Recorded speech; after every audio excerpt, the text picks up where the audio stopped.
Recuerdo que esa mañana estaba trabajando, estaba estucando una casa, estaba estucando una casa con un amigo y me dijeron, no, hermano, pase por la terminal que ya está. Y yo dije, bendito Dios. Pues obviamente uno se siente tranquilo y a la misma vez pues todas las cosas colaterales que trajo el pronunciamiento de la Corte Constitucional me sentía muy orgulloso. Reinaldo Aguirre es un hombre citado por diferentes medios de comunicación. Su caso se hizo reconocido en el 2014 cuando la Corte Constitucional ordenó al Ejército, entre otras cosas, conceder su derecho como objetor de conciencia, en una de las sentencias más influyentes con referencia a este tema. Año 2011. Para aquel entonces, la ruta para declararse como objetor de conciencia frente al ejército era muy diferente a como lo es hoy día. Esa es mi carpeta y pues aquí tengo una carta donde digo que soy objetor de conciencia y a través de la C-728, que es la ley de la Corte Constitucional del año 2009, pues quiero decir que me soporto en eso, ¿no? Como para no hacer parte de las filas, mucho menos. Lo primero que decían es como, papito, yo no entiendo qué significa eso. Yo no sé. Lo que hizo Reinaldo fue redactar una carta donde expresaba sus argumentos para declararse objetor, amparado por la sentencia C-728 de 2009, que en su momento ordenó al Congreso a regular la objeción de conciencia. Además de eso, por primera vez, exigió garantizar el derecho a que una persona no sea obligada a actuar en contra de su conciencia, siempre y cuando sus convicciones sean fijas, profundas y sinceras. Pero, ¿cómo demostrar la conciencia? Y en ese caso, ¿cuál es la entidad responsable de ese dictamen? Ese vacío permitió que su solicitud le fuese negada, bajo el argumento de que la objeción de conciencia carecía de desarrollo legislativo. Después de apelaciones y apelaciones lo llevamos al Tribunal de Bogotá y ahí fue cuando tuvo un poquito una estancia más seria. Es decir, después de 2 años de no obtener una respuesta clara por parte del ejército, Reinaldo, asesorado por Justa Paz, una organización de la Iglesia Cristiana Menonita de la cual pertenece, decide instaurar una acción de tutela en 2013. Un año más tarde, después de ser negada en 2 instancias, el caso llegó hasta la Corte Constitucional. Y recuerdo que lo hicimos en bloque con un muchacho de Medellín, que presentamos la tutela juntos y fue examinada pues por 6 magistrados en ese momento. El 7 de julio de 2014, la Corte falló a su favor. Yo conozco su caso como de amigo, de vida, de escucharlo y digamos, en ese sentido es que yo me animo también a objetar conciencia, ya cuando es mi turno. Él es Brian Márquez. Los primeros 20 años de su vida los vivió en el municipio de Soacha. Conoce a Reinaldo desde muy joven. Juntos trabajaron en proyectos comunitarios en el barrio de San Nicolás, de la Comuna 1, en Soacha.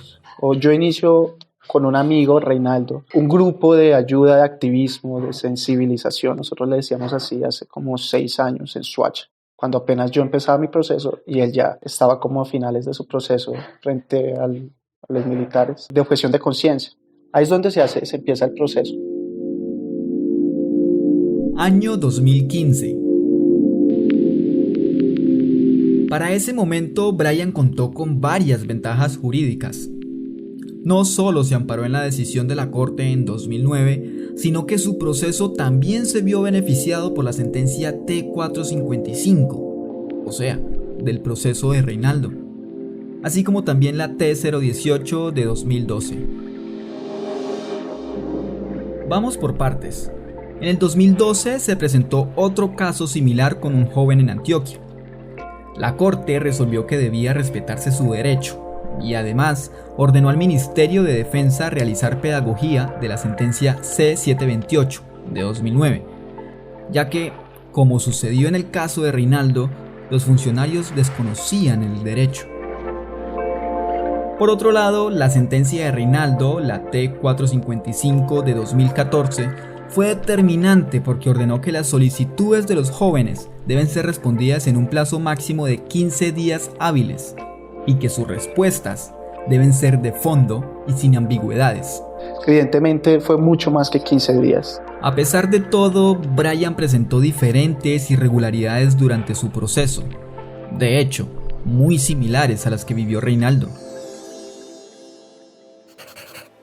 Y hago la carta y bueno, frente a eso pues obviamente el ejército ese día pues me trataron de motivar que no lo hiciera, porque lo que sí era cierto es que era más fácil por el otro lado.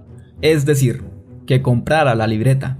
Y eso se volvía un camello para mí y para ellos, eso me dijo el coronel. Tanto así que el coronel me subió al segundo piso, una oficina grandísima, y me hizo una charla como de media hora y trató como de convencerme. Yo le di mis argumentos, trató de contraargumentarme. El alto mando del ejército intentó argumentar que en la época de Jesús se mataba por gallinas, lo que legitima su fuerza. Entonces me llamaron a una junta de remiso y me hicieron hablar con un capitán, y el señor me dijo literalmente esa palabra en cierta ocasión, me dijo como: hermano, usted es un chicharrón para mí, no quiero llevármelo porque si no me juego mi carrera y me voy ahorita a jubilar en menos de, no sé, 1 año, 6 meses, me dijo así. Y yo, pues hermano, si soy un chicharrón, tiene que comérmele, molestándolo.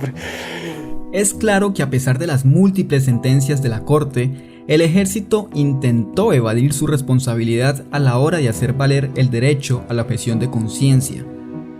Podría inferirse por varias respuestas del ejército a solicitudes negadas que se deba a que para ese momento el reclutamiento continuaba regido únicamente bajo la Ley 48 de 1993, la cual no consideraba la objeción de conciencia como una exención al servicio militar.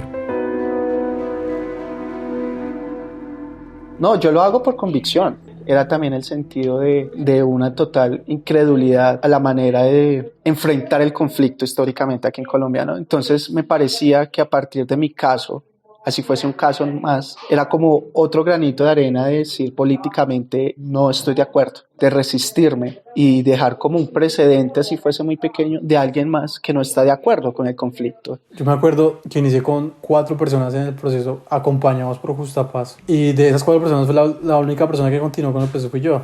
La convicción te da esa fuerza para saber hacia dónde quieres ir, la convicción de lo que quieres lograr.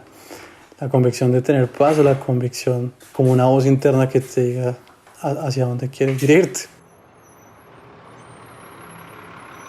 Después de 1 año y medio, debido a diferentes problemas en la plataforma en línea del ejército, a Brian le aceptan su solicitud para declararse objetor. Quedó a la espera de reunirse con un comité evaluador, quienes revisarían su caso.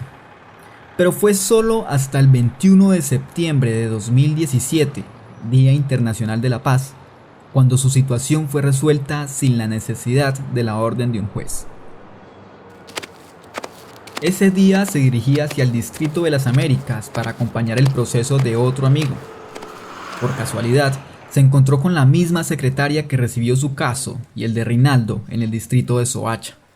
Hay un problema entre la abogada de Justa Paz y eso, como una discusión, y yo me meto y sale el coronel de la oficina, me pide mi nombre y entra así súper iracundo a la oficina, busca mi nombre y sale y me da una carpeta y me dijo: bueno, ya tome y solucione su proceso con su firma.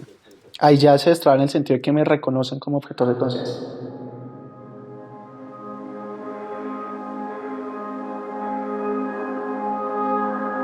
El 4 de agosto de 2017 se expide la Ley 1861, por la cual se reglamenta el servicio de reclutamiento, reemplazando la anterior ley de 1993. La objeción de conciencia está contemplada a partir de ese momento como otra causal más de exoneración al servicio militar obligatorio. Las solicitudes deberán ser evaluadas por un comité interdisciplinario de objeción de conciencia mediante una entrevista.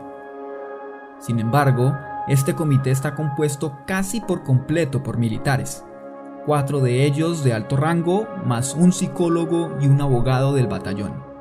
Solo hay un funcionario del Ministerio Público, lo que hasta hoy día, según abogados y defensores del derecho, no garantiza imparcialidad en el proceso.